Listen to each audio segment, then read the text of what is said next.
right under our noses. In our homes, cities and towns, on our sofas and laps, a quiet invasion has been taking place. The cat is now officially the most popular pet in the Western world. In Britain alone, it's reckoned there are 12 million cats. A vast, softly purring army, which it seems we are utterly powerless to resist. And yet, for thousands of years, no creature has divided us quite like this one. Are they regal, or simply cold and remote? Devoted pets, or as irrepressibly wild as their big cousins? How am I to capture the essence of this puzzling creature, one that so many adore and so many others find deeply unsettling? To do that, I'm turning cat detective. Unravelling this feline enigma everywhere, from the magical tombs of ancient Egypt. How brilliant, it's all done by reflection. To a bizarre medieval cat festival in Belgium. From the cats who formed a Chicago rock band to a cat in fancy dress. Must be so strange being slightly deaf inside a pink rabbit hat. I'll be tracking down the amazing big cats too, coming face to face with the lord of the Mayan jungle. All the strength and majesty of these creatures, you can't believe how beautiful they are. And armed to rasping tongue with the world's fastest cat. I'm trying to talk normally with my arm being licked by a cheetah. All to discover exactly why it is that cats divide us so much, and how one of nature's most efficient serial killers ended up as our favourite fireside companion.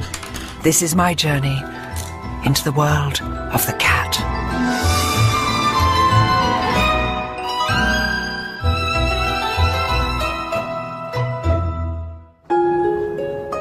My journey begins here, at home, and it begins with a confession. We don't have a cat. Well, not anymore. For 18 years we had a gorgeous cat called the Bee. When he died, I missed him more than I could ever have imagined. I still think about him every day. We even gave him a little gravestone. People say that you choose a dog, but the cat chooses you. And people say that cats are aloof. Well, I don't know about that. All I know is that the Bee, our beloved cat, was much more than a pet. He was a friend. We loved him dearly. And, you know, I think he loved us dearly too. And yet, I wonder if I ever really knew the Bee, any more than I know the neighbourhood cats that now wander through our garden. Unlike dogs, so much of what cats do is secret and nocturnal, mysterious. It helps to explain why some people find them so disturbing, and why so many others find cats irresistible. But where does this deep divide spring from? First stop on my journey, a cat show in Milton Keynes, to find the true aficionados, the ones whose absolute faith in cats is beyond doubt. In the West, cat shows like this are the ultimate expression of our modern obsession with cats. Hello, darling. Yes, sweetheart.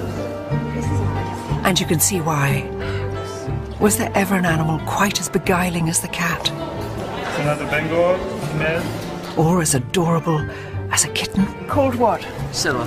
Scylla. Scylla Black. I didn't think of that. Beautiful blue eyes and a slightly Barbara Streisand look. I think it's absolutely fantastic. Over the years, we've engineered around 100 breeds of cat. From green eyes to blue, from long hair to no hair whatsoever. And what breed is she? She's a Sphinx. It's a Turkish fan. It's a snow Bengal. This is a Singapore cat. Very bright, very lively. But look around any cat show like this, and you'll notice something which has never changed. It's women, not men, who are least able to resist the lure of the cat. Hard to believe that a few hundred years ago, many of these women, including me, might have been burned at the stake, along with their cats. Because the terrible truth is, despite thousands of years of our deepest devotion to cats, there's a very dark side to our feline obsession. Thankfully, we don't torture witches and their cats anymore. But once every 3 years in Belgium, people gather to remember a time when we did.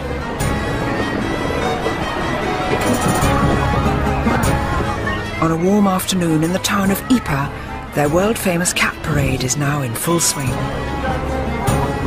It's all a bit surreal, yet so far at least, it seems pretty harmless. I can't resist joining in the fun.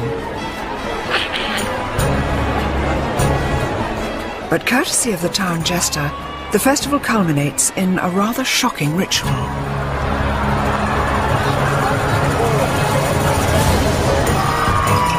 In Ypres 500 years ago, 9 lives wouldn't have been enough for even the sturdiest of cats. Europe had gone witch mad, and here in Belgium they took to slinging live witches' cats off the tops of high buildings. In fact, it wasn't until 1817 that this barbaric ritual was stopped. It's an unlikely thing to commemorate, but thankfully today the cats here are merely toys. It's so strange because even though this is a sort of carnival day and everybody's having such fun and they're only toy cats, a knife of fear and pain goes through me. Just to think that a short time ago they were throwing real live cats out of here simply because of the superstition that cats contained evil spirits. And it wasn't just the Belgians. In the Middle Ages, it was believed that Satan often took the form of a cat. And all over Europe, they were tortured and ritually killed in their thousands, often also burning alive the poor innocent women who owned them. Was there ever a creature which divided us so much? For 1,000 years we persecuted the cat as an agent of the devil, and yet nowadays we go all gooey over them in cat shows. For good or evil, we've long believed that cats have some sort of mysterious magical powers. But where on earth did that come from? Who owned the first cat? And when? And where? Egypt, the land of the pharaohs. It was here 3,500 years ago that wild African cats first shimmied and sashayed their way into human company.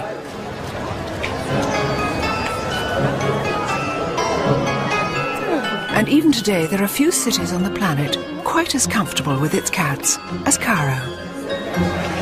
They're everywhere, literally crawling out of every nook and cranny. Once you tune your eye into cat eyes, once you get your cat's eyes in, you can see little cats, tiny cats, slim cats, cats resting by mosques. These are the cats who are looking after the door, just one on each side. These cats are mostly feral, homeless, unowned, just like their early ancestors. But for all their wildness, they're every bit as loved as the cats which pose for rosettes at shows. Perhaps even more so. It's just incredible how many cats there are and how many people treated them so kindly. This charming gentleman here who's got a special paper bag full of meat so that he can look after them, and they're in beautiful condition, little dapperly patting away. It's just wonderful. The people don't kick them or hurt them, they just smile at them.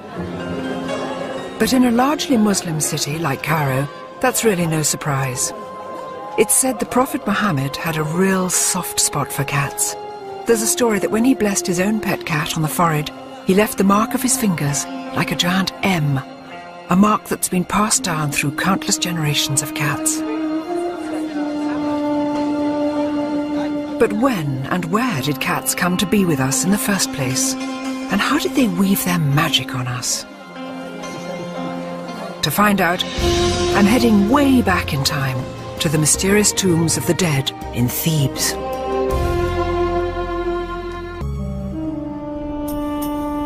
Before they came to live with us, cats foraged for their living in the blistering heat of the Sahara Desert. Hardly surprising then that the rise of human civilization by the Nile seemed like easier pickings. But the early Egyptian farmers got something out of it too. Grain silos attracted vermin. The vermin attracted hungry African wild cats. And before long, a rather remarkable relationship had been formed. A relationship first recorded in an extraordinary location.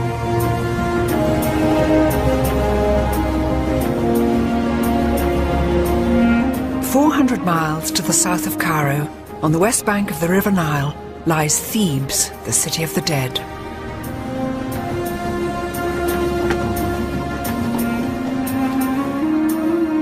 It's here that the ancient Egyptians buried their pharaohs and their aristocrats in lavish tombs. Salam alaikum.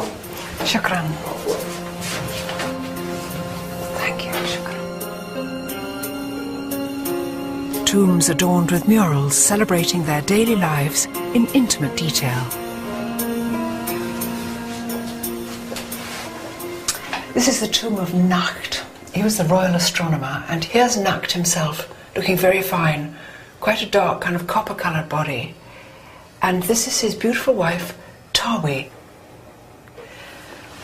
And round here you can see that they've prepared, this is the beginning of the feasting. And here we can see them sitting at table, top part of the picture's gone, Nakht's lovely little brown feet, Tawi's little pale feet, and underneath Tawi's chair, the most adorable tabby cat eating a fish. Now in those days, cats always sat underneath women's chairs in all these tomb paintings. It's something to do with fertility and somehow links cats with women all the time. Tawi probably took a fish off the table and said, "Here, Oppers," just dropped it down. It's extraordinary. Here is evidence 3,500 years old, showing how these wild desert scavengers had quite cheerfully taken up lodgings right under our feet. Salam alaikum. Oh, nice to see you. Salam. Can I see the picture of the cat? Huh? Okay. Yeah? Thank you. Oh. I've been told that this tomb has more of the story. Oh, look. There's a light. I'm going to just creep in here.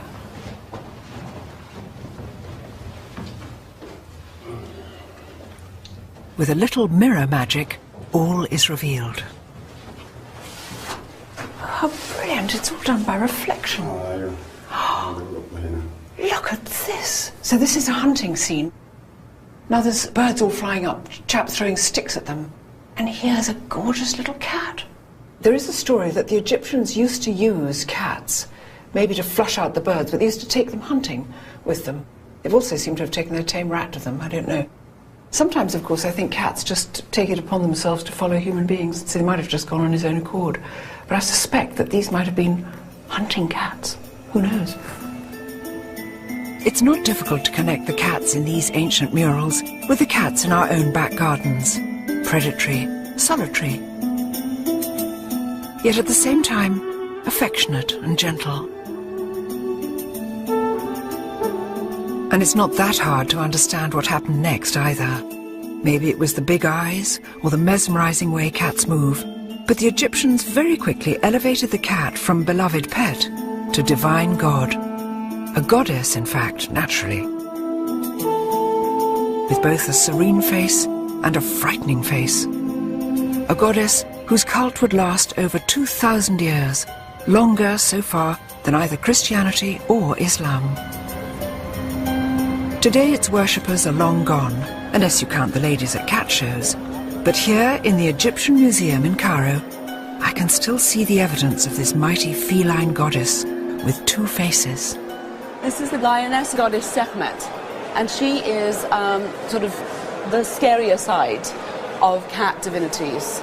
And she's supposed to be powerful, she protects women, and she of course brings warfare and plague, if she so chooses. And she's got a Uraeus snake on her forehead.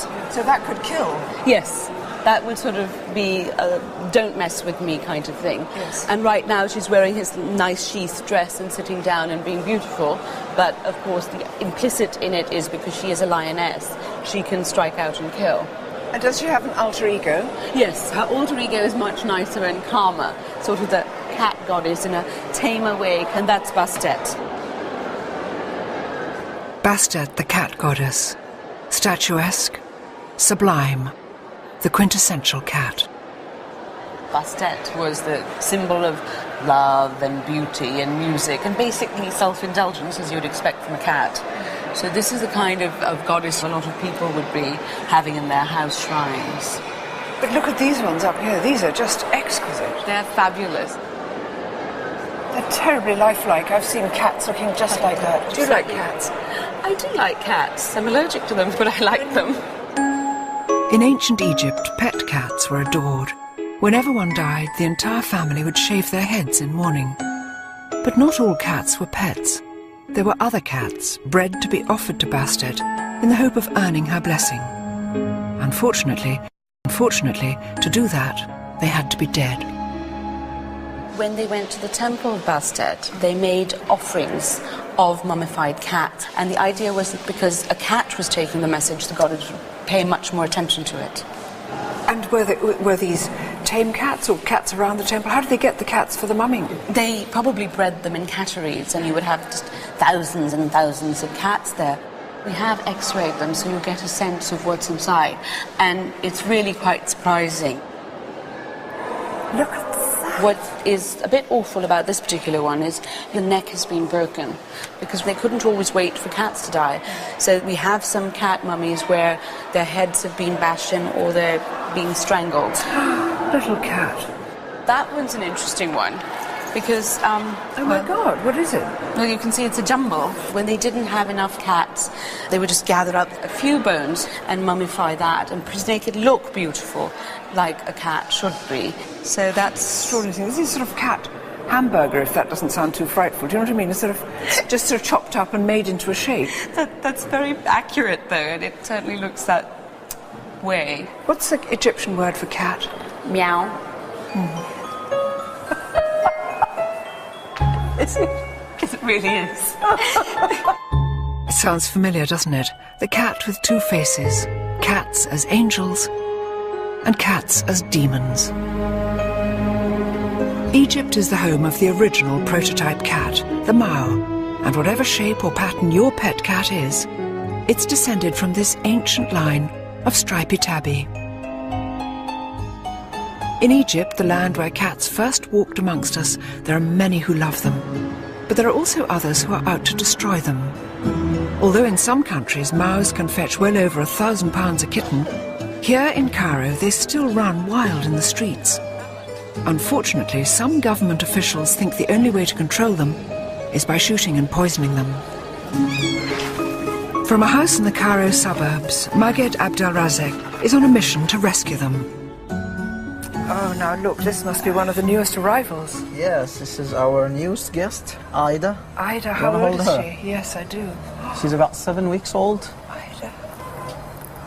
7 weeks old? Yes.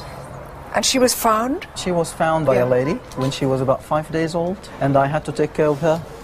You did this yourself? You fed her, what, with a little pen dropper? Yes, like about 6 or 7 times a day. Well, she's triumphant. She's quite got a little fat tummy. She's overfed now. But tell me, what makes a Mao cat? The Mao cats are the only naturally spotted cats. With striped legs? Yes, that's right. Yes, so they're half a leopard and half a tiger? Yes, it's a little tiger. You can take her home. Little You want to adopt Ida. her? I do, like anything. I hope the Egyptian government finds a better way to look after these beautiful Mao cats. After all, this was the land where we first welcomed and then worshipped this strange, paradoxical creature. 3,500 years later, are we any less torn and divided by this humble beast? Is there anywhere that still accords cats the same adoration as Bastet? Or still harbours fears about their monstrous powers? To find out, I'm travelling to the other side of the world, to the country where the cat is very definitely the queen bee. For an animal that sleeps up to 20 hours a day, it's truly amazing the fuss cats have caused. We've bowed before them as gods, we've treated them as devils. Surely in the 21st century, those strange beliefs must be a thing of the past. Well, not quite. On the face of it, Tokyo is one of the world's most high-speed, high-tech cities. But look in virtually any shop or restaurant and you'll find the ancient spirit of Bastet, a little Japanese cat that's so famous it's been exported all over the world. Maneki Neko, the lucky cat, has one paw raised to beckon in good fortune. So for most Japanese, cats are lucky. In fact, they're now so besotted with the real thing, the demand for pet cats here is one of the fastest growing in the world.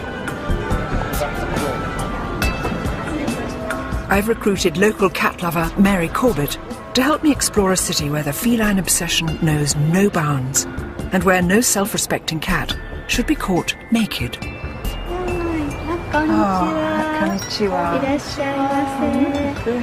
For the very best in feline haute couture, the Stella McCartney to Tokyo's finest cats, look no further than Takako Iwasa. Takako, look at this. Most cats in most places look overdressed wearing a collar and a bell, but not here. welcome. For Takako the cat tailor, cats aren't just lucky, they're the objects of adoration. Takako, where do you get your inspiration from now for making, for instance, I see some extraordinary things. I see little cows' heads here and kind of frogs. わからないんですけど、この右方向の上の宇宙からインスピレーションがやってくるんですよ。 She's not sure, but she received something on the right side of her brain and it seems to come from outer space. May we see some of your beautiful clothes on a cat? This handsome, rather long-suffering Scottish foldier is Kotaro, clothes hanger for all Takako's boy cat costumes. Yay. Oh, you look fine, darling. You look quite unlike a cat. He's taken his hat off. Rather like some Tom Kitten. He just started to take his clothes off. One of her most popular outfits is a frog. Good cat. Oh, darling, good cat. God, he's turning into a mouse now. I wonder what this can do to a cat. Frog. Mouse cat. Oh, you look beautiful. We must never laugh at them, but look how fine he looks. He looks so beautiful. 似合うでしょ? But who can resist a smile when the lovely Prin, short for princess, models her tiara? ちゃんと頭に乗せてくれるんです。 Yeah, she doesn't know another cat that can wear a crown No. without securing it in place. I never knew a cat would tolerate clothes. And I think Prin is remarkable, don't you think? Yes. Tranquil and very beautiful. Good girl. Must be so strange being slightly deaf inside a pink rabbit hat. It's hard to imagine the wild street cats of Cairo dressed like this. And yet in both cities, cats are revered like nowhere else. Lucky Cat, Maneki Neko, like a modern Bastet, is everywhere, bringing blessings to the Japanese. And if you look closely, you'll notice a distinct similarity with another strangely familiar cat. Oh, look, Mary, Hello Kitty. Everybody knows Hello Kitty, and she's been chosen as the new poster girl for Visit Japan campaign. Oh, look, little kitty like this, with its own little kitty bag. And Maneki Kitty? Maneki Kitty, with the good luck. Yes, giving you the good luck. Fishy Kitty. Oh. Strange, though. Beanbag? Beanbags? Beanbag. Yes. Oh, look, in a kimono kitty. Gosh, it's everywhere, isn't it? And look at all these up here. Hello Kitty, everything. Just toys and little purses, exercise books, pencils, pots, things, stuff, earrings, dangly bits. For children of all ages. The strange thing is, something's going wrong with me because I really want this stuff now. I've actually got quite a lot of thousands of... And Hello Kitty's just the beginning. Thanks to the Lucky Cat, Maneki Neko, Japan is filled with the positive energy of cuddly, happy pussycat characters. Cat toys, cat robots, cat cartoons. And is he based on Maneki Neko? Yes, I understand he was inspired by the Maneki Neko, so he brings good fortune. But much as it looks like a cartoon character, the real Maneki Neko is not a toy. Its roots are powerful and old, the stuff of samurai lords and storms. And it's a story which starts here in a quiet little Tokyo suburb, setting for the serene and entirely unexpected Zen Buddhist temple of Gotokuji.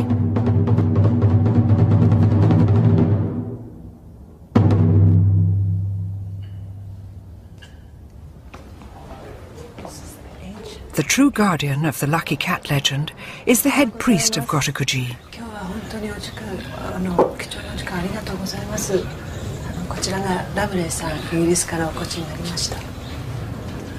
In the grounds of the temple is a little shrine dedicated exclusively to Maneki Neko.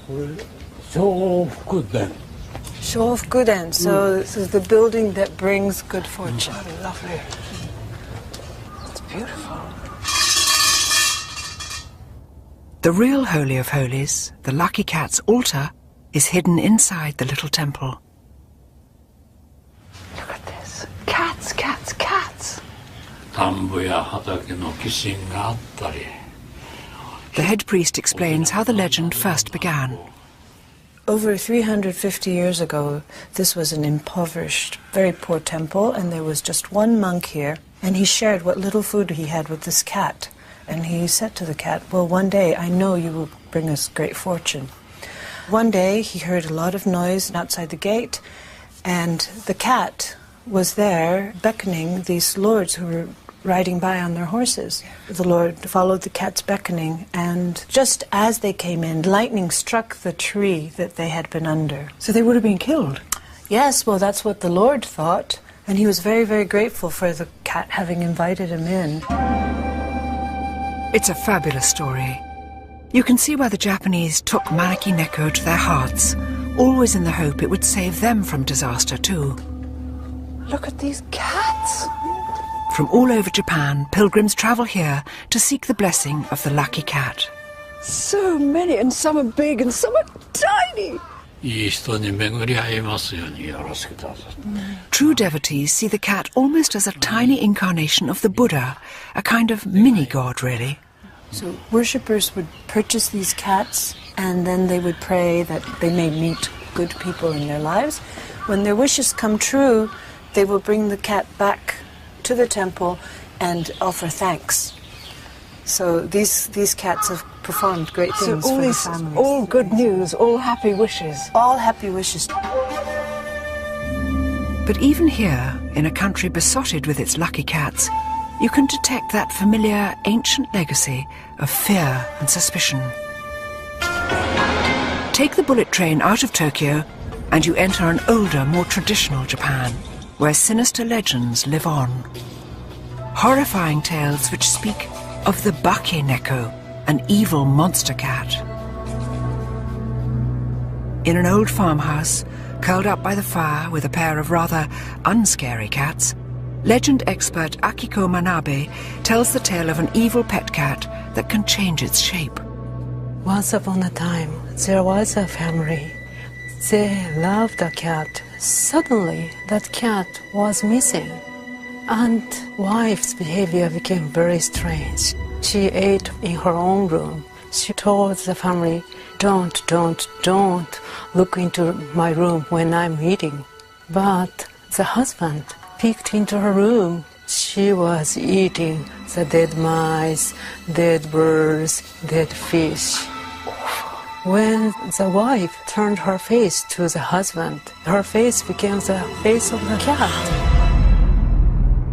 It turned out the cat had killed her and ate her up and pretended to be the wife. How awful. Can you imagine being that husband looking through and it's like, and it looks like a cat. And you think it's your wife and it's got a cat face. Right. Is it always women? Cats turn into women? Most of the cases are women because the people think women are more cruel than men. Catty. Yeah.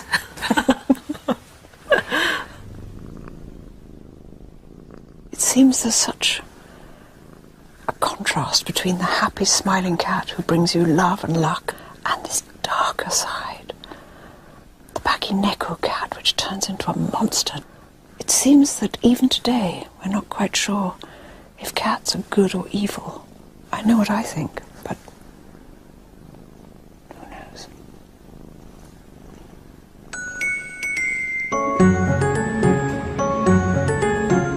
Back in the West today, cats are so spoiled, it's easy to forget what a rotten time they've had of it in the past, and what ridiculous superstitions we've linked to them.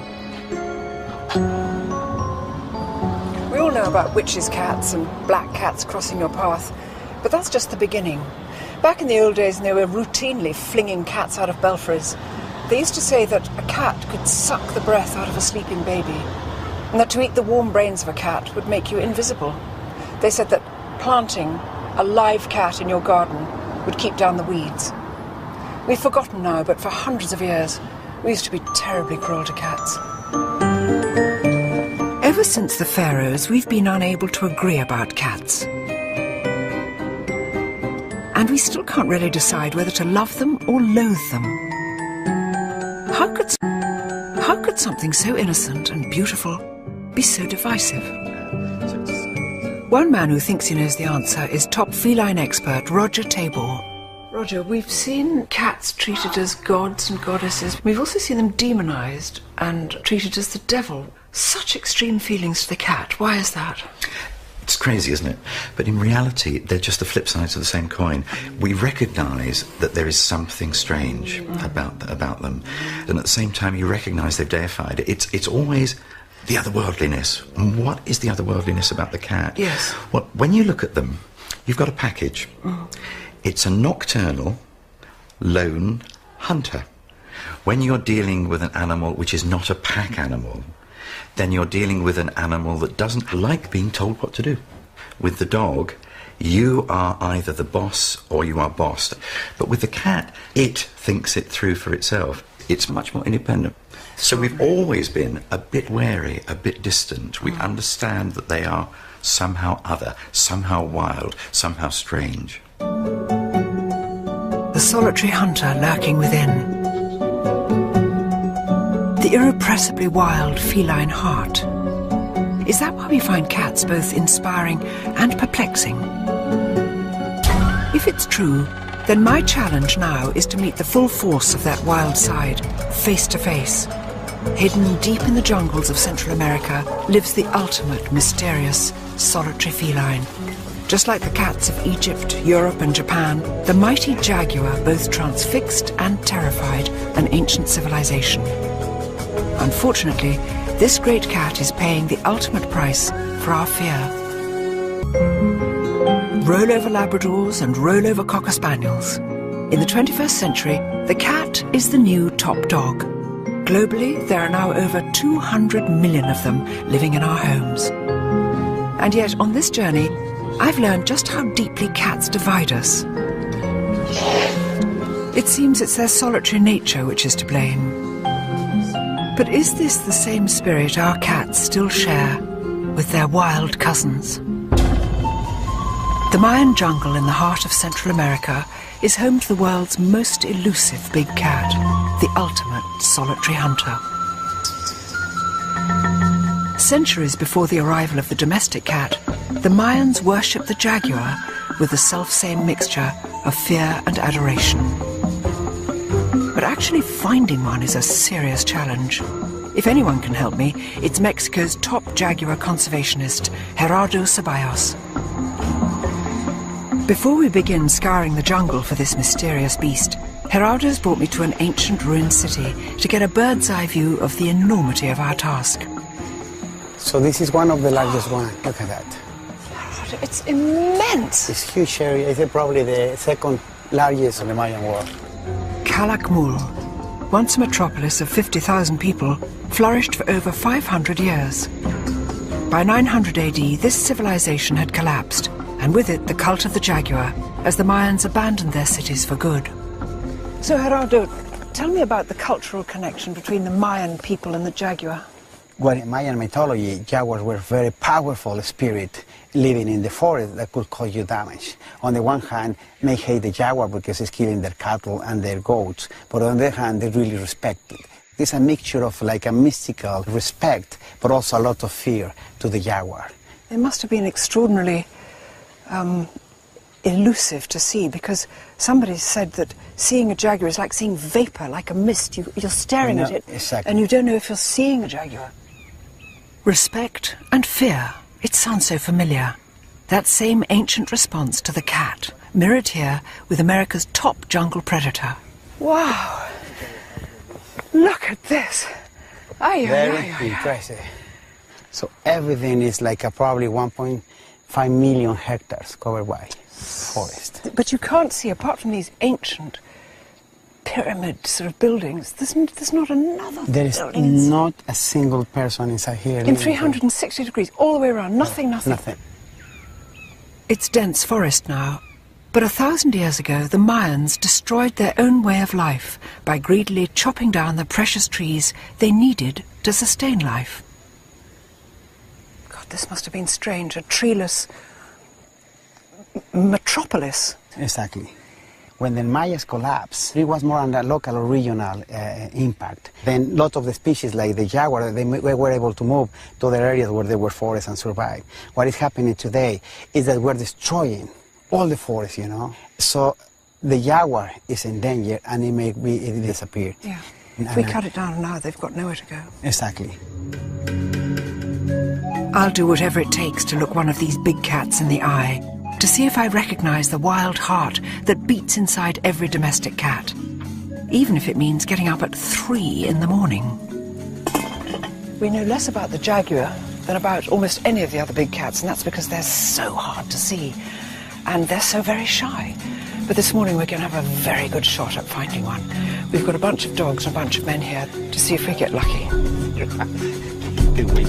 Gerardo and his team are on a mission to find and study as many wild jaguar as possible, and hopefully figure out why these great cats are dwindling so dangerously in number.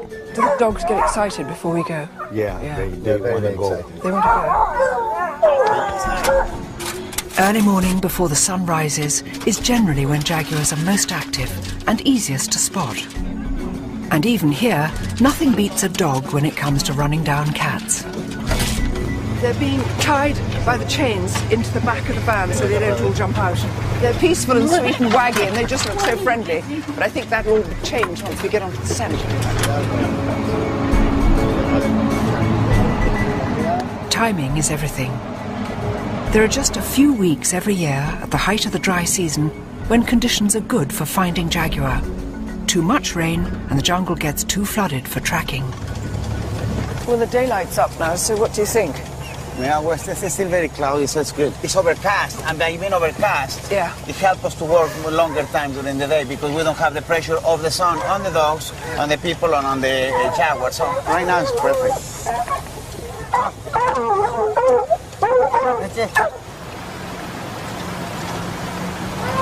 At a remote river crossing, Gerardo decides it's time to begin tracking on foot. We're going to look around here, yeah, for the scent, okay? Okay. To see if we can pick it up. Okay. Perfecto.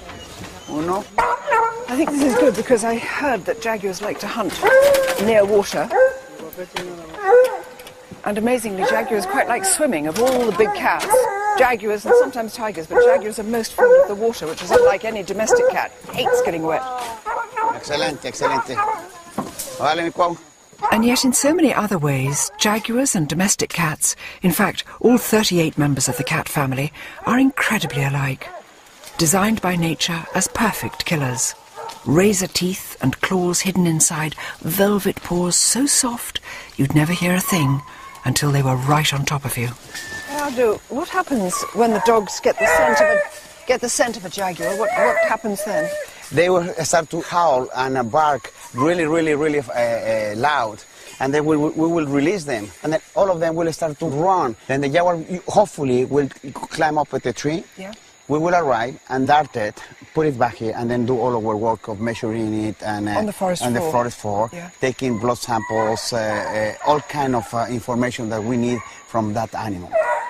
Gosh, better catch up. Yes. After a few hours it becomes too bright and too hot, and our chances of finding a jaguar drop significantly. There's no scent. Very disappointing. We don't have it around here, apparently. So we will keep on trying to find it. But for today, at least, the jaguar hunt is over.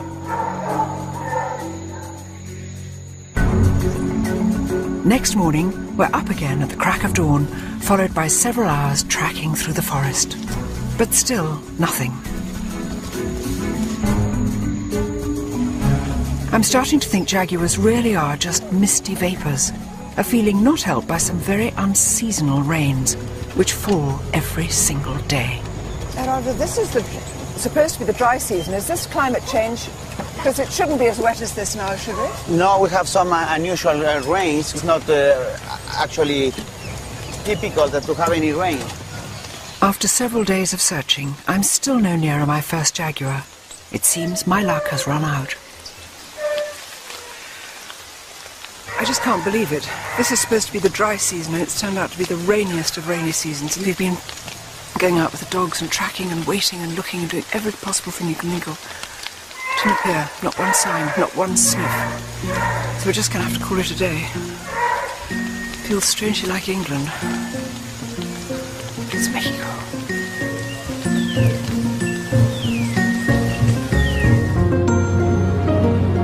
But my luck may be in after all. It seems there's another project not too far away that could help me see what I came here for.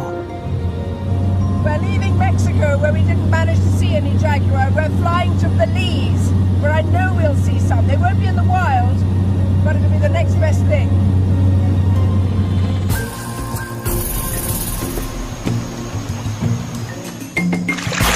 A 100 miles as the parrot flies, in another part of the same Mayan jungle, is Bowden Creek Ecological Preserve.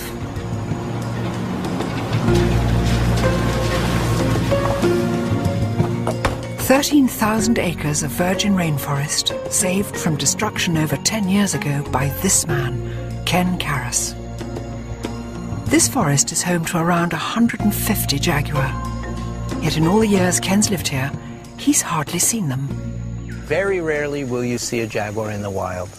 It's just so difficult to see them. They're ambush predators. They wait, they maneuver into position, they pounce and strike, and in one blow, they've killed their prey. They don't chase it. They can't. How can you chase something through thick jungle like that? You can't. It's a description which rings so many bells. It could be any cat stalking a mouse or a sparrow, a ruthless killer that can suddenly vanish without a sound. No wonder the ancient Americans saw the jaguar as a magical creature. Tragically, I now think seeing a jaguar in the wild would require a small miracle. But there are 2 jaguars I can see. 6 years ago, Ken rescued a pair of cubs from life in a zoo and brought them here to the heart of the jungle. Meet Bosch and Shupi, jaguars and brothers. Look at that great black creature. Look at that. Oh, look. So where were they born? They were part of a captive breeding program, and instead of going to a typical zoo in Mexico, we decided to bring them here to help with getting people to understand conflicts with jaguars in the area. Ken, there are going to be people who say huge cats like this shouldn't be kept in an enclosure. Well, they can't go into the wild, can they? No, you know, they would not be able to survive. They don't know how to hunt. Some people might say, well, maybe we can train them like we train cheetahs or others to go back wild, but we don't know enough about them. Jaguars are the least studied of all the cats, because how do you study something you can't really find every day?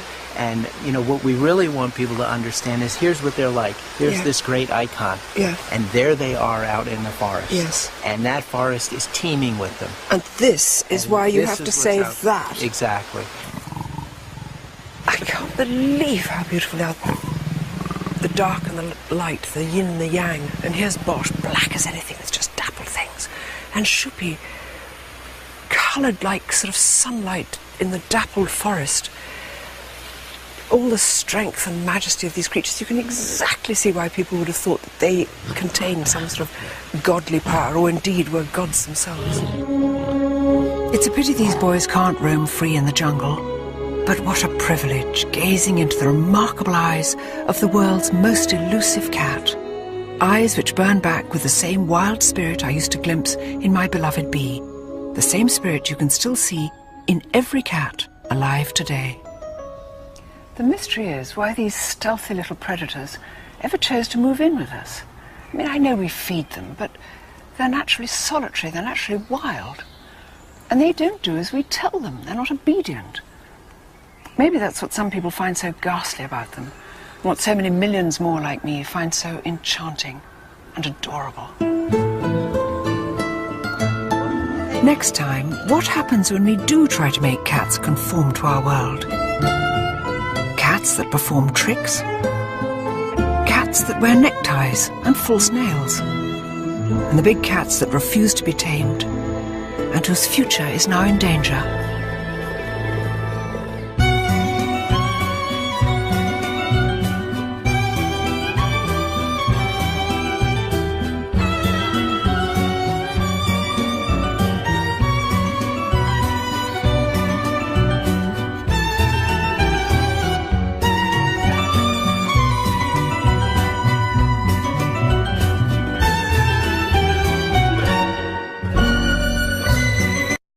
There are more pet cats in the world than ever before.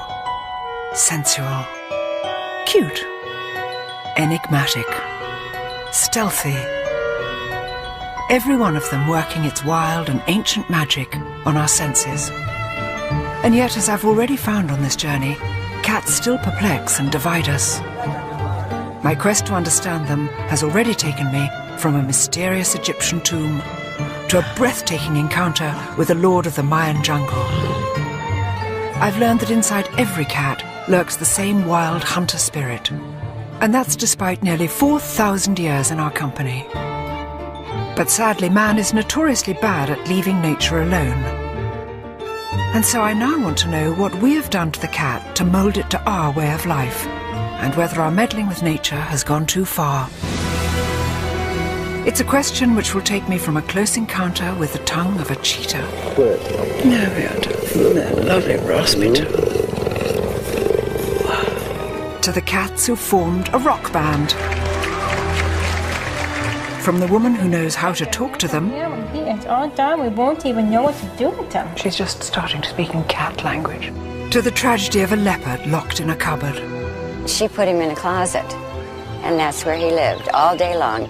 I mean, how he survived that, I don't know. I want to discover whether all is well with one of nature's most enduring partnerships. Between cat and man. Or, of course, woman.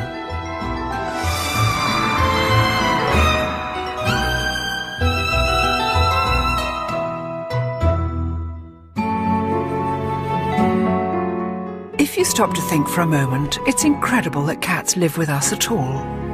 Under the genetic microscope, they've barely changed from the wild, solitary creatures that once roamed the Sahara. Back then, there were no cat packs, no cat herds. It was a true loner until it found us. It is the weirdest of relationships.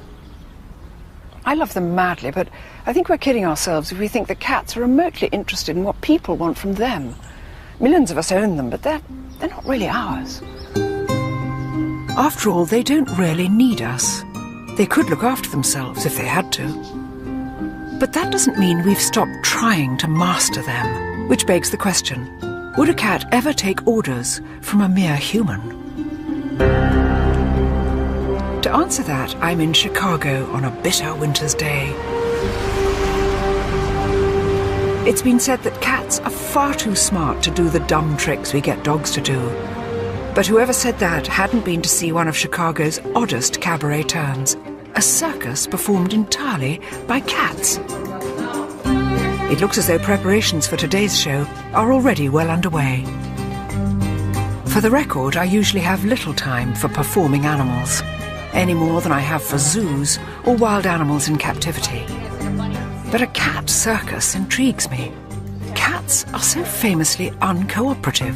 I'm curious to know how ringmaster Samantha Martin persuades them to do anything at all. Hi, Samantha. Hi. Hi, Joanna. Hi, nice to meet you. Are you getting stuff ready for the show? Yep, big show today. This little white face listening to you talking. Who's this? Oh, this is Tuna. Tuna. She's the star of the show. Is she? Mm-hmm. Hi, Tuna. Tuna. And what makes Tuna such a good cat for performances? She's very consistent. She has no fear issues whatsoever. Where some of the other cats, Some days they perform, sometimes they don't. It's free will. We open up the cage. If they don't come out, that means they don't want to come out. So we close the cage, we move on to the next trick. But Tuna always wants to... She rang the bell. I'm sorry, that was the cat ringing the bell. Tuna, will you ring the bell? Yes, she's like, attention, attention, come on. Here, Tuna, go back to your light. That's quiet. Tuna, she's just switched the light on. Sweet cat. Oh, Tuna is brilliant. She really is. How do you get a cat to do what you want it to do? I can see you're giving her small rewards. Oh, it's a lot of it has to do definitely with a special treat. You can train a cat to do just about anything you can train a dog to do. But then where a dog will just be like, I don't care if I only have 2 breaths left. Whatever you want from me, I'll give to you. And cats are like, I don't think so. Dogs will work for love, where cats work more for, they want a payoff. They want to see the contract up front. They're hard negotiators. Are they your pets as well as your performers? Oh, absolutely. The cats all live with me. I'm not going to say how many cats I have, but I show I'm single. I'm going to stay that way. Do you think Mr. Wright is waking up there, Mr. Cat Wright? Somehow I'm doubtful, because not one guy has asked me out after the show. And I wear this sexy cat outfit. Come on. When they said cat circus, I didn't know what to expect. Certainly nothing as much fun as this. And the slight dangerous quality of will they, won't they. Very exciting. Can't wait for this afternoon's performance.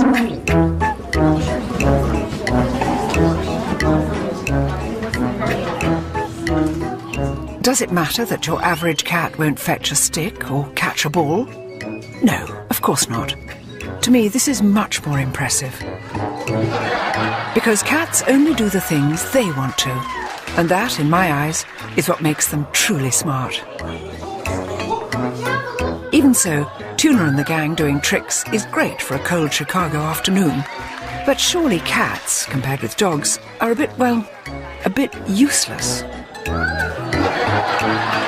After all, nobody ever saw a cat bring down an armed robber or guide a blind person across the street.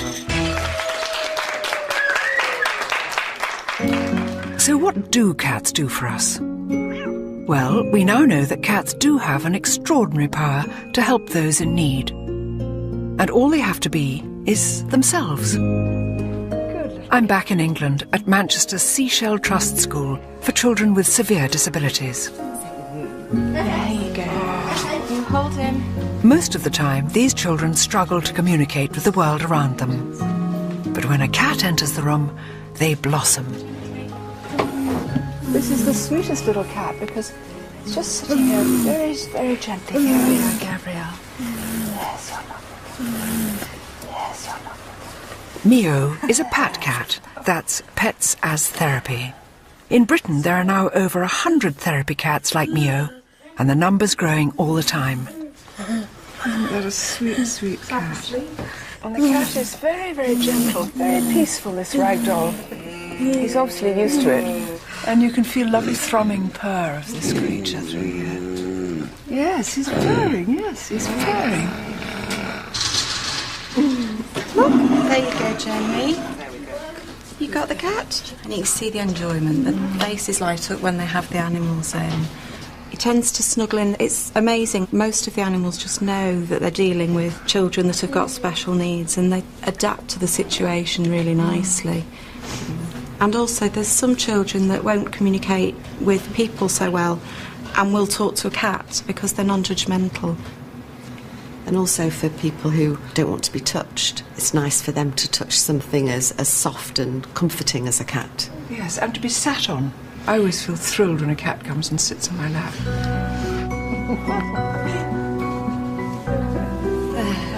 How about that? It's deeply moving to see how the warmth and softness of a cat can stir such pleasure in these children. That's lovely. Thank you.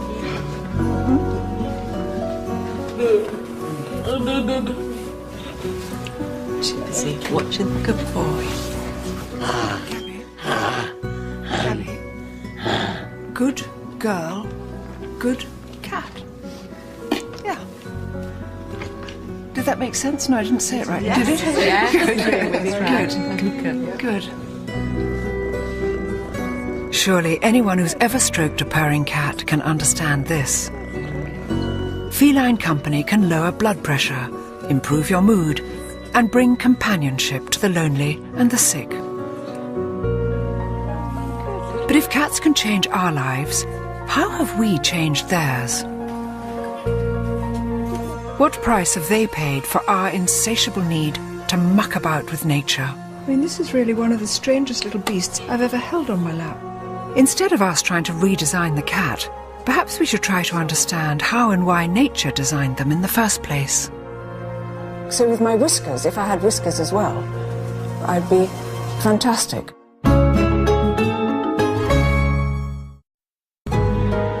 Cats, our favourite 21st century companions. But keeping a cat as personal stress buster is quite a recent thing. For thousands of years, we used them almost exclusively for one job, and one job only: pest controller. And for that, they were supremely designed by nature as one of the world's most efficient killing machines. What is it that makes a cat a triumph of evolutionary engineering?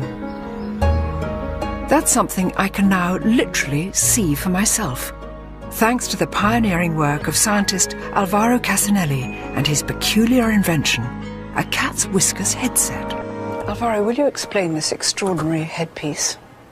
Well, it's a mask that gives you the ability to sense the space around you, like having cat whiskers. Of course, you don't see them because they are made of light and motor vibrators. So when something gets close to you, you start vibrating. The closer you get, the more vibrate. Should we push it on? Yeah, that's right. It looks a bit Hannibal Lecter, but yeah, I like the look. It's to be used in the dark, so nobody will see you.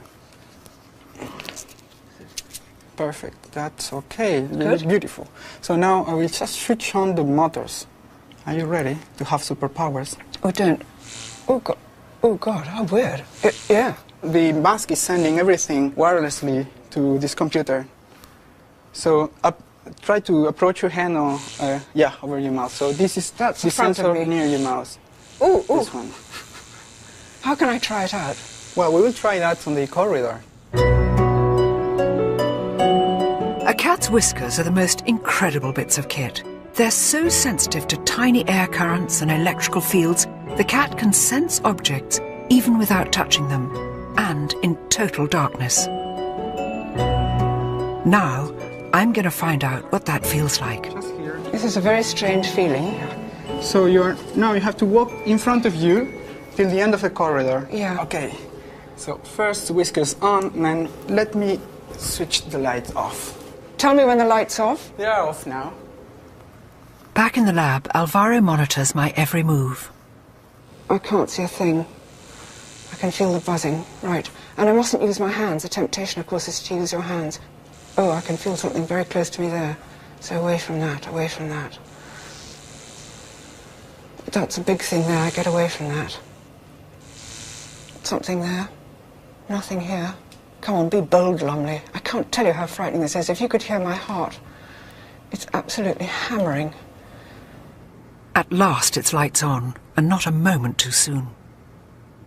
You get lost. You don't know where's your direction, where you're You don't know if for. Is that all? Is that all? Yeah, also on the elevator you get stuck there and there. I didn't go into the elevator, did I? None. Yeah, you went to the fourth floor and you came back. No, you had a cup of coffee and I held it. No, it was strange how frightening it was. It's strange how odd. I've got a long way to go to be a cat. Of course, when it's stalking a bird or a mouse, a cat has plenty more weapons at its disposal, not least of which is an incredible sense of sight. From just tiny slits in the day to massive moon eyes at night, your pet cat is a whopping 6 times more sensitive to light than you are. And with the addition of a natty pair of light-intensifying goggles, now I will be too. Too many things to adjust. Okay. So it should be, tell me how it feels. That feels... The line of sight. Yeah, that's good. Okay, so I will probably switch the light off and we'll see. Oh, I see the light's on. Oh, yeah, wow. so so it was too easy. What about now? Oh, now I can't move, I don't see anything. okay, but I can... So, okay, now this is me walking with cat's eyes as opposed to cat's whiskers. I have no sense of distance, but here I come. Look, not touching the trees. That's not bad, is it? Oh, this is fantastic. So with my whiskers, if I had whiskers as well, I'd be fantastic. And I've a feeling I even might look slightly like a cat. Do you feel that? Wow. That was extraordinary, Alvaro. It doesn't really make you feel like a cat, but maybe... It doesn't, but it makes me respect cats so much because, of course, they have all this absolutely inbuilt and they know exactly how to use it. I was a complete beginner, you know, but they know perfectly. So cats won't be needing this for a little while yet, beautiful though it is. Thank you for letting me try it out. I think I'm just going to look at any old moggy with such respect. A cat's eyes and whiskers were fine-tuned by millions of years of evolution. Sadly, the way some cats look today is the result of just a few generations of biological tampering by us. There are now around 100 different breeds of cat. Fat ones, skinny ones, flat noses, pointy heads, big balls of fur, or no fur at all. But are they really all the product of our attempts to improve on nature? With the aid of a few hand-picked pedigrees, top cat biologist Roger Tabor explains. It's strange looking around at all these cats, Roger. They're all, well, obviously very different. Did we breed them all to look like this? The simple answer is no. Natural selection has happened just as much as man's hand, or woman's hand, because a lot of breeders are women. For example, in a hot climate, you will find, by and large, lighter cats, slimmer cats with shorter coats. When you move away to the chillier north, there's this whole group of really heavy-built, long-hair cats that evolved. And then some of them, of course, we've changed ourselves. But in a funny way, they're all roughly the same size. And yet dogs, when I think of things like a Chihuahua and a Great Dane, why is there such a difference in the size of dogs and really not so much in the size of cats? Dogs are different because through the centuries, dogs were selected for jobs. Yeah. So you had big dogs doing big jobs and little dogs going for yappy down holes and things as opposed to ripping things apart. With cats, there has not been this selection pressure by us to get the animal working. Because all we really wanted them to do was to look after our grain, didn't we? Absolutely. Mice and rats was our cat target. And they come as one size, so as long as the cat can get them. Do that. And therefore, actual positive breeding in the way that we do it now is very recent. We've been doing it to dogs for centuries, and now cats are fast catching up. By playing mix and match with genetics, we're designing ever more exotic shapes and sizes. But how far are we prepared to go? For some of the world's strangest experiments in cat genetics, there's only one place to look: America. I'm heading for an encounter with a munchkin. That's a cat. In fact, it's the feline equivalent of a dachshund. And it's earned breeder Terry Harris a nickname in the world of pedigree cats. Meet the Munchkin Queen. So the first munchkin, as far as you know, was a natural development in the cat. It was just a cat which happened to have short legs, is that right? That's correct. It's a naturally occurring spontaneous mutation. Yeah. The gene that is responsible for the dwarfism shortens only the long bones in the leg. It would be like from your elbow on down. Now this is a strange looking little creature, isn't it? He is different looking from a cat, isn't he? He is a Sphinx hybrid, bred to a munchkin, so he has no hair and very short legs. I mean, this is really one of the strangest little beasts I think I've ever held on my lap. But of course, this cat he's not even got any whiskers. No. So this little person obviously goes about his life in a quite different way. I'm starting to see why Terry's called the Munchkin Queen. It seems there's no combination too strange for her to try. This is Maisie. Maisie has 3 mutations. Maisie? She has the folded ear gene from the Scottish Fold. Yes. She has the dwarfing gene from the Munchkin. Yes. And she has this wonderful curly coat from the La Perm cat. Yes. Look, even her whiskers are munchkined. Little one, look at you, Maisie. Can I hold you, baby? Look at those little ears. This is such a little sweet cat. Little sweet cat. Now, Terry, a lot of people would say, but cats are so beautiful in their original cat shape. Why would you want to make them have short legs? Well, I am a neophile, which means that I like things that are very different and non-traditional. I just think that they're just adorable. They're comical. They come in all different colors, short hair, long hair. And just from the moment that I saw one, I just had to have it. This mutation doesn't bring about any kind of illness, does it? No, they don't have any limitations other than perhaps the distance that they can jump. Now, I'm a short woman. I can't jump as far as a tall woman. But we jump, nonetheless. Is it right? Do you think you're playing God?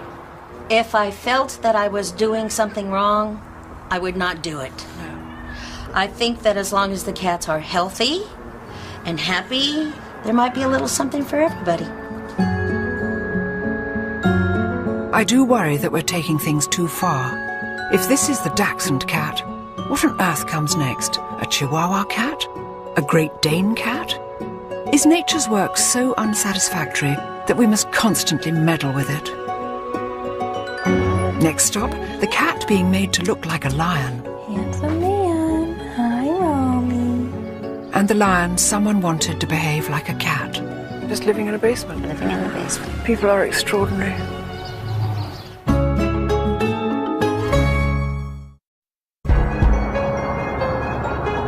Los Angeles, the home of the alternative lifestyle. The world capital for lavishing more money than sense on your pet. In LA, people who want a designer lifestyle for their designer cat bring them here to the best little cat house. If you're heading out of town on an all-expenses business trip, why not give your cat the same? 5-star luxury accommodation under the eyes of manageress Divinity Libby. Divinity? Hi. I'm Joanna. Nice to meet you. Oh, How nice are to ya? meet you. Good. Can I have a little tour? For sure. Come on in. Look at this. Hello, cats. Hello, cats. You know, they have all these things to do. They've got the fish. We have all these catwalks up high. They've got the outside. Yeah, you get the birds. Little tiny, little car. sort of sofa and chair for Yeah. tiny cat-sized people. Mm-hmm. And do you come in here and play with them? How do you Yes. entertain them? Yeah, that's part of our service, is making sure all the cats get a little bit of love. You can see there's lots of toys and stuff. You've done this beautifully. You've taken such care. Thank you. It's lovely and sunny up here. Yes. Upstairs are more lovely rooms. This is certainly quite unlike any cattery I've ever seen before. I only hope these cats appreciate all this finery as much as their owners do. What is this up here? This looks Those like a camera. Yes, that is a live cat cam. So wherever you are in the world, if you miss your cat, you can log on and see what they're doing. You can control the cam from, Spain. Divinity also offers first-class feline grooming, and she's about to show me LA's latest and hottest haircut for hip cats. This is Romy. Hi, Romy. And You're Romy's a beautiful. Himalayan. So we're going to do Romy today in a lion clip. And he's going to be such a handsome man when he is all done. We won't even know what to do with him. She's just starting to speak in cat language.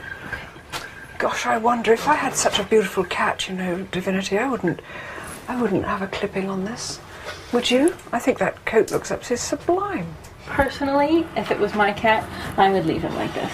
But some people, they're highly, highly allergic to their cats, and that's the only way they can tolerate living with them. Maybe they shouldn't have cats if they can't cope with them. Oh, man. If Romy could speak, I'm sure he wouldn't be begging to have his handsome coat shorn off. So there's your little lion tail coming out, yeah? Look at that tail, darling. That's the cut. Oh my goodness, I'm crying. He's so handsome, isn't he? Yes, he's so handsome. No. So when they're all done, they get a little grooming spray to make them smell wonderful and fresh. And the boys get a little bow tie, and the girls get a little bow. And since Romy's the little man, we're just going to put this right on him. At least hair can grow back. Unfortunately, some people take much more radical steps to alter their cats. You know, some people get their cats declawed. You don't believe in that, do you? It's illegal in England. It's I know they do they're it trying quite to make it illegal here. We actually, for a lot of our clients, put on soft paws. Do you know what that is? No. They come in fashion colors. So this would just slip on like that, and you glue it on. And You glue it on? Mm-hmm. Just a drop of glue in the bottom. Then it doesn't. It doesn't scratch. Right. Do you think we've gone mad? No, but do you, Divinity? Because these are semi-wild animals in a funny way. You know, it's a lot of people otherwise would declaw them or give them away. Or give them away. You see, we don't like animals that don't fit into our way of life, do we? Right, See? right. And I think that's what happens to people, and they go, I've got a cat, I didn't like the hair on it, I didn't like the claws on it, I didn't like the way it did this or that, so I've had all that changed. I've modified the cat. Right. I think people are very strange. I've always loved the independence of cats. Surely it's that which makes them unique. Sadly today, it seems that independence is the very thing some cat owners would like to eliminate by turning them into accessories. And there are people for whom a domestic cat has not been enough. People whose quest for a flashy status symbol means going bigger and better, whatever the price. Hidden deep in the Californian hills is a rescue sanctuary for the big cats that people mistakenly thought would make good pets. Lions, tigers, sadly misplaced beasts, living out their days behind bars. It's run by a woman associated more with wings than claws, actress Tippi Hedren, the star of Hitchcock's terrifying film The Birds. For the last 30 years, Tippi has devoted her all to rescuing these poor beasts from abuse and neglect. Hi, Patrick. This is a very beautiful animal. He's a liger. His father was a lion and his mother a tigress. And He's beautiful. The hybrid grows to be, you know, a great deal larger than either the lion or the tiger. How extraordinary. Yes. You beautiful thing. He is immense. The problem is that there are so many of these big cats born in captivity to be sold as pets. It's in the tens of thousands across the United States. It's permitted in the United States? There are 20 states that have no laws whatsoever. And you can purchase this adorable, darling little cub, and you know, by the time it's 7 months old, it's destroying your house and taking a good chunk out of you. They're trying to make a house kitten out of it. Yes, it never works. No. Nobody can keep a tame tiger at home. They will never be tame. Tippi's sanctuary is home to 83 big cats that have never learned how to survive in the wild. And every one of them comes with a tragic story. Will you look at this for a lion? If he wasn't blinking, you'd think he was muerto. He looks completely out of it. Leo? That's adorable. That is very, very attractive. Leo was living in a basement with a family, and they had children. And so no going outside for anything, just living in a basement? Living in the basement. People are extraordinary. This beautiful black leopard was purchased in Texas for $6,000. And as he grew, he was scratching the ladies' satin sofas and chewing her Jimmy Choo's shoes. So she put him in a closet, and that's where he lived all day long. And finally, they brought him in a zippered clothes bag in the trunk of their car. I mean, how he survived that, I don't know. It must be very difficult to know when to draw the line, because you must want to rescue every animal in need, but you've got a limited amount of space and a limited amount of money. Limited amount of money. Yeah, what do you do? It's so huge that I can't even think about how we do it. People say, how do you do this? How do you manage this whole thing? Because it's emotional, it's maddening, it's frustrating, it's a constant worry. It's 24/7. Yeah, it is 24/7, 365. Even celebrity pets are not immune. When a certain superstar's mansion hit the rocks, These two beautiful tigers ended up here without a single cent of support money, or apparently even a phone call to see how they are. There are some terribly sad stories which have brought these creatures here, but Yes, now that indeed. they are here, this is truly a sanctuary. It's a kind of Garden of Eden you've made for them here. Yes, and it's a lot of work and a real labor of love. And I love these animals more than my next breath, but they're not pets. No, that's true. They're wild. Yeah. And you can't take that out of them. Man really can be very poor at knowing how to live with nature. And yet we do have this ancient compulsion to share our homes with animals. I'm visiting a cat rescue sanctuary in South London to discover what happens when that compulsion gets out of hand. This has expanded so much since I was last here. It's actually twice the size. It's twice the size. This was next. For the past 30 years, my old friend and ex-top model, Celia Hammond, has made it her mission to help cats in need. Yeah. Hello. So, and these are what? This is all today's intake for surgery, various, nutrients and various other options. Quite a lot to get through today. Do you get pedigree cats in here as well? As unwanted, we often get pedigrees, but particularly Persians, because people can't be bothered to groom them. They buy them as little cuddly babies, and then when they grow up and need to be groomed, they get fed up with it. So they come in here completely knotted, all their legs knotted together. They can hardly walk, some of them. People don't realise how much work they are. Celia's sanctuary can house up to 400 animals at any one time. As well as a neutering programme, Celia aims to rehome as many unwanted cats as possible. I find them completely bewitching, and walking past the cages and those little level eyes staring out, you think I better just take some of these home. Well, this is wonderful. I'm weakening. Are you weakening? I am. Many of Celia's rescues are strays or abandoned cats. But we're now on a different kind of mission. Sometimes the problem lies with cat lovers who simply don't know when to say no. There is such a thing as too many cats. Where it's real hard work to try to persuade people to get their pets neutered.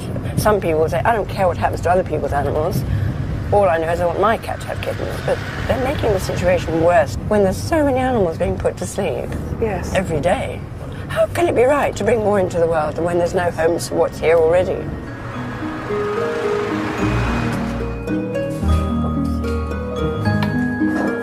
We've come to meet Valerie, whose collection of cats is not going down too well with the neighbours. Hi, Valerie. Hello. Hi. Hello. Hi, Valerie. How are you? How nice to see you. Oh, look, you've got a little person here. Yes. It's so cute, this one. Called what? Oh, I'm giving it a name. You haven't got names. No, it's not a baby. Oh, come in. Valerie now has 21 cats crammed into her tiny flat. At the moment, they all look clean and well fed. But without some drastic measures, soon she won't be able to keep up. Look. Cats galore. Hello, kittens. Hello, cats. And are they mostly related to each other? Yeah. They're all one big family. One big happy family. But Valerie, look, you absolutely love cats, don't you? When did you fall in love with cats? Can you remember? I love cats from when I was a little girl, really, But I started off with one cat. And my one cat had 5 kittens. And I got that cat done. But the kittens now, I didn't know how young they had start off with having kittens. And it's accumulated, you see.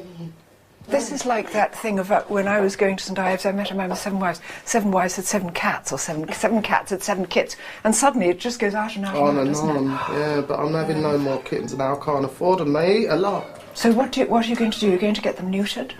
Yeah, I will be getting them neutered. I've got 2 neutered already. Was it 3? But Celia's very helpful in that section there. We're going to get them all done, Valerie, aren't we? Yeah, need to get them all done. It makes I sense, can't doesn't it? Yeah, they eat more than me. I What feel do they- sorry for myself in the supermarket when I look. It's all cat food. I hope people don't think it's for me. I think Valerie simply hadn't realised how quickly the numbers would explode. But for some people, and strangely enough it's nearly always women, compulsive cat hoarding is now a real and recognised clinical condition.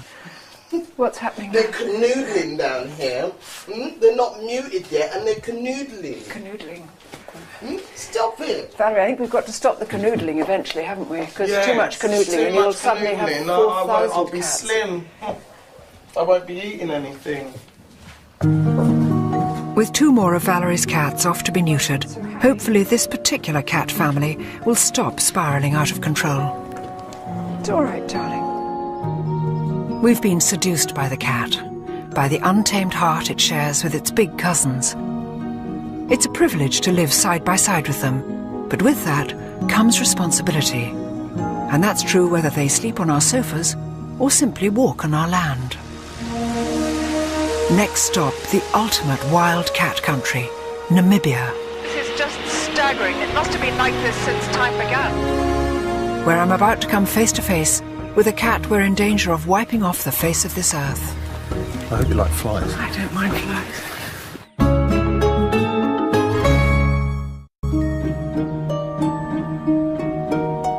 Quietly, cleanly, and with great poise and self-assurance, the cat has overtaken the dog as our favourite companion. But for all our efforts to master and redesign them, cats are still, at heart, as wild as they ever were. When you compare them with their larger cousins, you recognise the same predatory instincts that we watch with fascination in our back gardens. The big difference is, our response to these cats all too often comes from the end of a gun. But why? For one cat especially, the presence of humans is pushing it to the brink of extinction. 3,000 cheetahs, that's a quarter of the world's remaining cheetah population, live right here on the open plains of Namibia. This country is the front line in a battle to save them. And local conservationist Dave Houghton is a true veteran of the fight.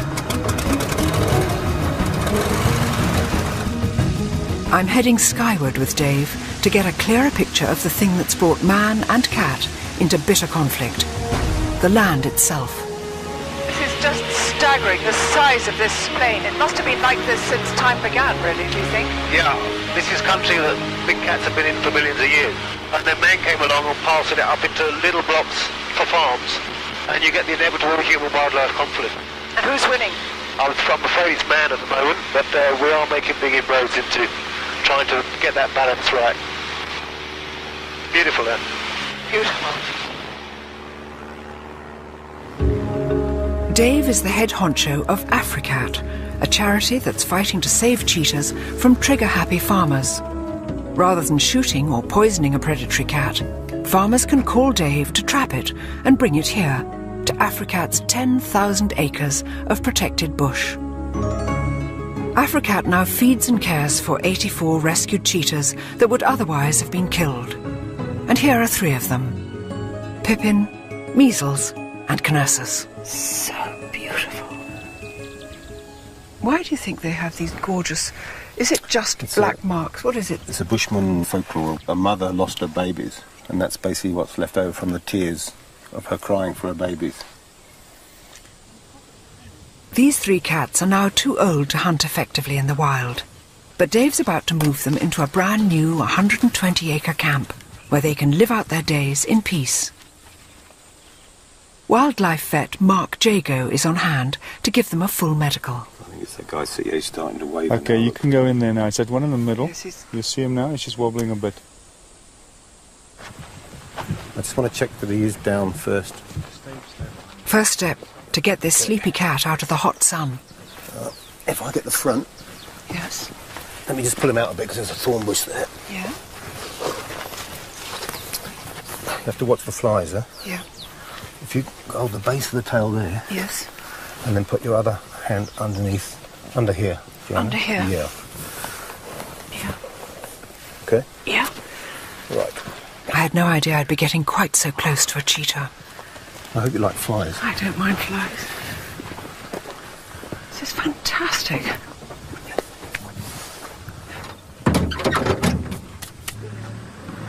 Next, we head off to the clinic for a full health check. We're going to start here with the eyes. check the eyes out, make sure there's no injury, anything like that. And you can see how the pupils are incredibly clear. 100%. Right. To make myself useful, I've agreed to some heavy-duty grooming. I thought I knew how to detangle cat fur, but this is different. Golly, some of these are pretty much in, aren't they? Yeah. What do? You scrag them out? You No, roll no, them no, like a no, butcher. Like that. Oh, I see. It's funny how quickly you feel completely at home. You think I'm just combing a cheetah's tail here, just scragging out the dead flies and the burrs. I've only ever seen these things on film, you know. I think respect is the first word that comes to mind for these creatures, isn't it? Whenever possible, Africat releases rescued cheetahs well away from the farms where they were captured. But sometimes the young, the infirm, or in this case, the elderly, become too dependent on us to survive on their own in the wild. Which is such a shame. Well, tell me, an animal like this, which does 80 miles an hour, how can it ever live a natural life in captivity? It can't, can it? So you can keep it groomed and healthy and alive and everything, but it wouldn't be living like a cheetah. No, I think it's something we've got to recognise. That, you know, as much as we try and improve the conditions in captivity, what we really are working towards is looking at the animals healthy, happy, and conserved in the wild. Yeah. Because that's where they should be. It's reassuring to know there are projects like this. But it's depressing to encounter yet one more example of mankind's inability to live and let live, especially where cats are concerned. Oh, phew. Once our 3 patients have recovered from their drugs, it's time to release them into their new enclosure. Me? Yeah. Dave's wife, Carla, lends a hand. Just gently stick your fingers in the hole. Are we ready? Yeah. Ready? Hang on. I normally just put my fingers half in the hole because then you get a bit of level. Yeah. Okay? Okay, go. It came out of that like sort of rocket. It's kind of quite frightening because as you put your fingers just there, there's this sort of excited head comes banging up, and without being too sort of scaredy cat, you sort of think, I don't want to lose the fingers. Too old to hunt they may be, but now Pippin, Measles and Knersus will have plenty of space and protection from the gun.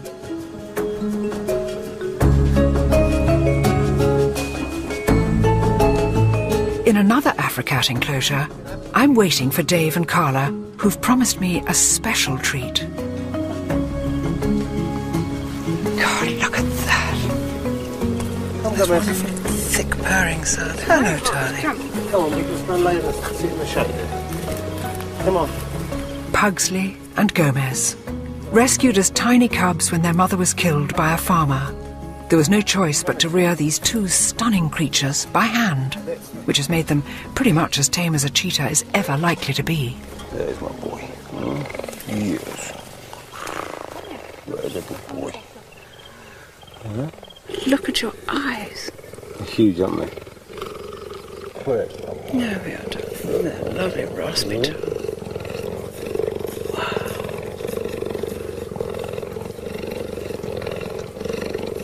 That's lovely, darling. Oh, darling.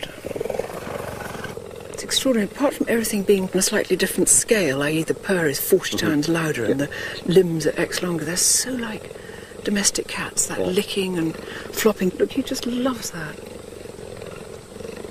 I'm incredibly privileged to be so close to these beautiful cats, but it would be a mistake to think they make good pets. Let's always remember that they're wild animals. So really wild animals should stay in the wild and not be in somebody's flat in Bristol or something, you know. It's not fair on the animal for a start, you know. I'm trying to talk normally with my arm being licked by a cheetah. It's just extraordinary.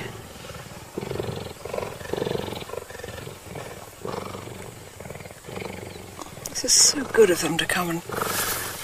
well, there we are. Just like a cat. But to do that graceful thing of welcoming a stranger was very nice. I've seen and held and been licked by so many cats on this journey. This cat is so much bigger, But in a way, it's no different from any of them. The throbbing purr, soft fur, needle-sharp teeth, the faraway look in the eyes, and the calm that comes from the presence of something so free and untamed, just like our cats back home.